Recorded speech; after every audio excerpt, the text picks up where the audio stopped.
Welcome to Conspiracies Condensed, where history's most controversial secrets are uncovered, analyzed, and exposed. From government cover-ups to declassified experiments, we dive deep into the conspiracies that turned out to be true. If you're ready to challenge the official story, subscribe now and join us on this journey into the shadows of history.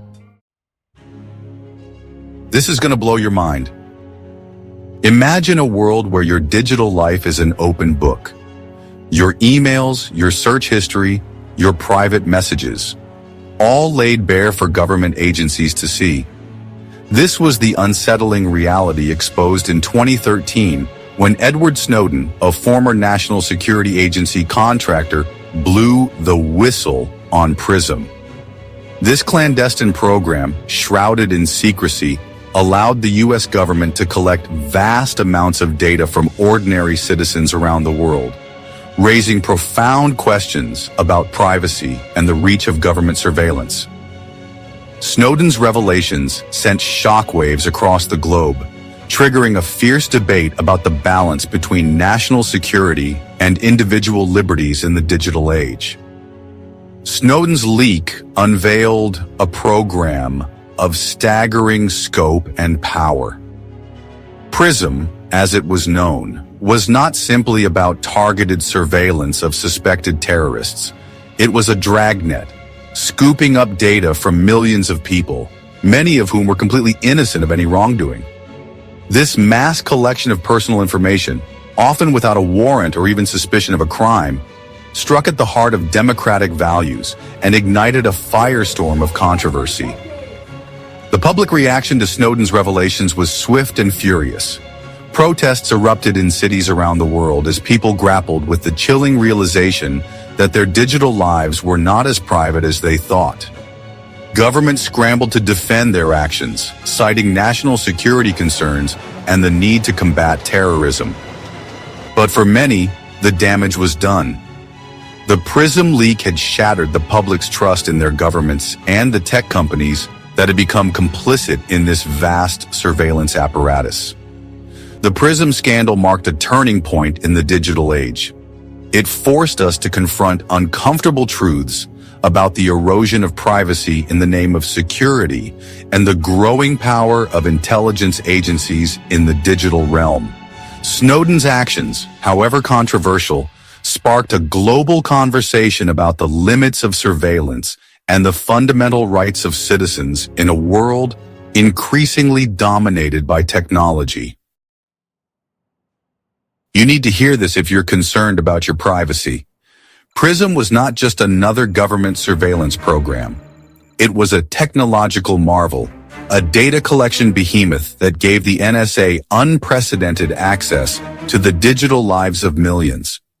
At its core, PRISM was a data pipeline, a direct line into the servers of some of the world's largest tech companies, including Google, Facebook, Microsoft, and Apple. Through this pipeline, the NSA could tap into a treasure trove of personal information, emails, chat logs, search histories, file transfers, and even live video calls. The program relied on a complex web of legal authorities and secret agreements to compel tech companies to hand over user data. The Foreign Intelligence Surveillance Act, enacted in 1978 to combat foreign espionage, became the legal bedrock for PRISM. Under FISA, the government could obtain secret court orders from a special court, the Foreign Intelligence Surveillance Court, to collect data from U.S. companies. However, critics argued that the FISC, operating in complete secrecy and without the adversarial process of a traditional court, had become a rubber stamp for the government's surveillance requests. The NSA's hunger for data was insatiable. It wasn't enough to collect information on specific targets suspected of terrorism or other serious crimes. PRISM allowed the NSA to vacuum up data on a massive scale, often without any individualized suspicion. This practice, known as bulk collection, raised serious concerns about the indiscriminate nature of the surveillance and the potential for abuse. The sheer volume of data collected through PRISM was staggering. The NSA was collecting billions of records every day, creating a vast digital haystack in which to search for needles of intelligence. But critics argued that this mass collection approach was not only ineffective, but also deeply harmful to privacy. The NSA's dragnet swept up the communications of innocent people, including journalists, activists, and even world leaders, chilling free speech and undermining trust in democratic institutions. I'm sure you've heard the news. The fallout from the PRISM leak was immediate and far-reaching. News of the program's existence sent shockwaves across the globe, igniting a firestorm of controversy and sparking a global debate about the limits of government surveillance in the digital age. From the streets of Hong Kong to the halls of the U.S. Congress, people demanded answers. How could the government engage in such widespread surveillance of its own citizens? What were the legal justifications? And what safeguards were in place to prevent abuse? Public outrage manifested in protests around the world. People took to the streets, holding signs with slogans like "Stop spying on us" and "Privacy is not a crime." The protests were fueled by a sense of betrayal and a growing awareness of the extent to which technology was being used to erode fundamental freedoms. In the United States, the revelation sparked a fierce debate about the balance between national security and individual liberties. Lawmakers on both sides of the aisle expressed concern about the scope of the NSA's surveillance programs, and calls for reform grew louder. The PRISM leak also strained diplomatic relations between the United States and its allies. The revelation that the NSA had intercepted the communications of German Chancellor Angela Merkel and other world leaders caused a major diplomatic row. European leaders accused the United States of hypocrisy, arguing that such widespread surveillance was a violation of international law and an affront to their sovereignty. In the wake of the PRISM revelations, several countries began to reassess their own surveillance laws and practices. The European Union, in particular, took steps to strengthen privacy protections for its citizens, passing sweeping data protection regulations that restricted the ability of governments and corporations to collect and use personal data. The PRISM leak didn't just expose the NSA's surveillance apparatus, it also dragged Silicon Valley into the spotlight.